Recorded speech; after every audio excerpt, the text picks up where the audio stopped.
Team of the season is here, and if you're looking for a cheap and reliable way to buy your FC25 coins over Team of the season, then please look no further than FIFAcoin.com. There's going to be loads of great promos going on, and you can get an extra 5% when you use my code MARTIN. Link will be in the description.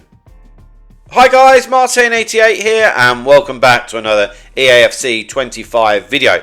And today we are having a look at the 4-4-1-1 custom tactics, which plays absolutely identically to the 4-2-3-1 second variation that I use. With the introduction of player roles this year, you can make so many formations play the same way, and this is one of them. So one of my coaching clients likes this formation, and I was like, yeah, no issues. A lot of them use like the 4-2-2-2, or a lot of them are using this 4-2-3-1 second variation at the moment. But this particular coaching client liked the 4-4-1-1. I was like, yeah, it's no issue because it's literally identical. Right, depending on what you do with the roles, obviously. Okay, so let's have a quick look at it. First of all, build-up style, short passing. If you've seen any, and I mean any tactics videos from me, you will notice that I stick with short passing all the time. Why is that? Because one of my biggest things is about not losing the ball inside of your own half. So many goals are conceded that way. Don't give your opponents gifts, you know? And one of the things that can help you stop doing that is having short passing turned on, so that when you win the ball, you actually have 2 or 3 options, you know? And I'm talking here to the general population, the general player base. I'm not talking here as if you're a top-end elite division player, yeah? Which, in my experience with the people that I coach, the large percentage of people are going to be around that division 2, 3, 4, maybe 5 kind of criteria, you know? Next one. Defensive approach, aggressive, line height 95. Has the patch changed anything? Absolutely not, in my opinion. I never really care too much for patches. They never really do too much. I've been coaching for 4 or 5 years. Has it made me change things in the past? Very, very, very rarely. Very rarely. I've said this a couple of times, but I don't mind repeating it.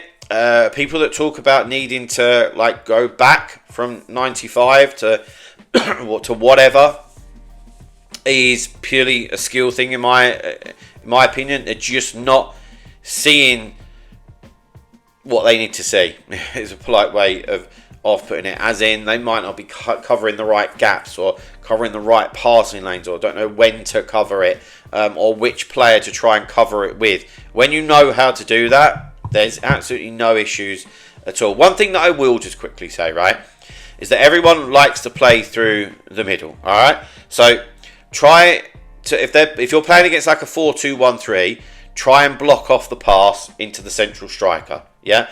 Also, look for the corridor of space between the fullback and the centre-back, okay? So you could have one CDM covering the pass into the striker, and then you could have your other CDM covering that passing lane, assuming the ball is in this type of area. If the ball goes over that side, then the 2 CDMs will shift, okay? That's all I'm going to say, all right? Now, if you're interested in knowing a bit more about that or how to do it, it leads me on nicely to my next point, which is just to advertise my coaching services. It's what I am, it's what I do. I'm an FC25 coach. I've been doing this for 4 or 5 years now. So if you're looking to improve at the game, especially over this team of the season point with lots of good rewards out, or you might be new to the game, that's absolutely fine. Please feel free to get in touch. Email address is on screen, even if it's just to come and get some information. Okay. Right, how does this work? So, 2 defenders, central defenders are on defender and defend. That's never changed all year for me. 2 fullbacks are fullback and balanced, okay? These 2 positions are absolutely critical, okay? We have to get these 2 boys involved, okay? What do I mean by involved? I mean, if you get the ball with Roberto and there's grass in front of him, run. Start going. Don't just give it to somebody else. Take the ball forward with him, and it's another person in the attack. You can start outnumbering your opponent, you know. Also, we must get triggering runs. Yep, use these 2 as a pair, okay? On the other side, use them as a pair. If If you feed the ball up to McManaman, trigger Lahm for like an overlap. If you've got the ball with Lahm and you're taking the ball forward, trigger McManaman, you know. If you're playing against like a 4-2-1-3, you'll end up in a situation where, you know, you've got 2 against 1 against their fullback. If you've triggered someone, they've got to make a decision. Is their fullback going to come towards you? If they do that, then you just ping it down the line to whoever you've triggered, whether it's the winger or the fullback. And if they follow the run that you've triggered, well, then you've just got more space to take the ball up the pitch with. It really is quite simple. And I've got to be honest, that's the way that I coach. Lots of simple techniques. Okay, into the middle. I use the 4-2-3-1 second variation. Tell me that doesn't look like that. It does, right? The only subtle difference is that these are centre mids instead of CDMs. But we can still do exactly the same roles. And that's what I have. So deep line playmaker and build up. Why do we have that? Because I want the 2 CDMs to be far enough forward to help us recycle the play if we need to. Yeah. And they are still in a great position to stop any counter-attacks or anything like that. You know, if you've got the ball up the pitch, you know, they're going to be standing 30-35 yards from goal, you know, and often will like to get high and wide, pass the ball back, and then fizz a quick ball into the box, quick twist and turn, in it goes, you know. On to the 2 wingers. So we've got inside, forward, and balanced, okay?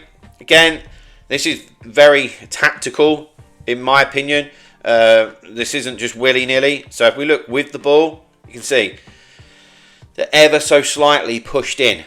Now, if you was to watch a recording of any of my coaching clients or my gameplay, to be honest, what you'll notice in this situation is that with McManaman and Futre, the 2 fullbacks of your opponent, they'll just come in ever so slightly. And what does that leave? It leaves a nice little bit of space on each wing for Roberto and Lahm to attack into at the right moments. And because you might be thinking, well, I'll just put them on wing back. No, because we only want them to go forward when we want them to go forward, you know. So that's why we still just leave them unbalanced. And then up top, let's get there. The cam has to be shadow striker for me. You can see with the ball how close they work together. And at times, it looks like a 4-4-2. That's what I mean with these formations. I know this video is rattling on, but I feel passionate about this. Like, so many of these formations are the same. They're very, very similar, you know. And then up top, I just have Ronaldo there on advanced forward. So, guys, there we have it. There's my 4-4-1-1 custom tactics and player roles. Code is on screen. If that's helped you out in some way, then please drop a like, subscribe to the channel if you haven't already, and I'll see you guys very, very soon. See you later, guys. Bye-bye.